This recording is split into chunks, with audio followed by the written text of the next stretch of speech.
السلام علیکم ورحمۃ اللہ وبرکاتہ۔ نبی کریم صلی اللہ علیہ وسلم نے فرمایا، 7 قسم کے آدمیوں کو اللہ تعالیٰ اپنے عرش کے سایہ میں رکھے گا جس دن اس کے سوا اور کوئی سایہ نہ ہوگا۔ انصاف کرنے والا حاکم وہ نوجوان جو اللہ تعالیٰ کی عبادت میں جوان ہوا ہو، وہ شخص جس کا دل ہر وقت مسجد میں لگا رہے، 2 ایسے شخص جو اللہ کے لیے محبت رکھتے ہیں، اس پر وہ جمع ہوئے اور اس پر جدا ہوئے، ایسا شخص جسے کسی خوبصورت اور عزت دار عورت نے دلایا لیکن اس نے یہ جواب دیا کہ میں اللہ سے ڈرتا ہوں، وہ انسان جو صدقہ کرے اور اسے اس درجہ چھپائے کہ بائیں ہاتھ کو بھی خبر نہ ہو کہ داہنے ہاتھ نے کیا خرچ کیا، اور وہ شخص جو اللہ کو تنہائی میں یاد کرے اور اس کی آنکھیں آنسوؤں سے بہنے لگیں۔ نبی کریم صلی اللہ علیہ وسلم نے فرمایا کہ نماز میں ثواب کے لحاظ سے سب سے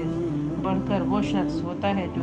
مسجد میں نماز کے لیے زیادہ سے زیادہ دور سے آئے، اور جو شخص نماز کے انتظار میں بیٹھا رہتا ہے اور پھر امام کے ساتھ پڑھتا ہے،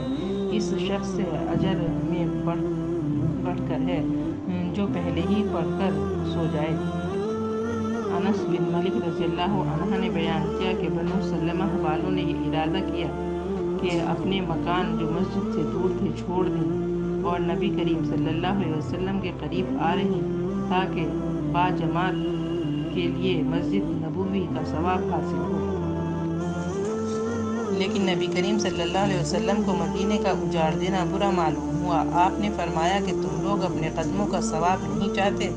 مجاہد نے کہا، سورۃ یاسین میں وَآثَارَهُمْ سے قدم مراد ہیں، یعنی زمین پر چلنے سے پاؤں کے نشانات۔ نبی کریم صلی اللہ علیہ وسلم نے فرمایا، اے بنو سلمہ والوں، کیا تم اپنے قدموں کا ثواب نہیں چاہتے؟ یا اللہ، ہم سب کو قیامت کے دن عرش کے سائے میں جگہ عنایت فرما دینا، قیامت کے دن اپنا دیدار نصیب فرما دینا، آمین یا رب العالمین۔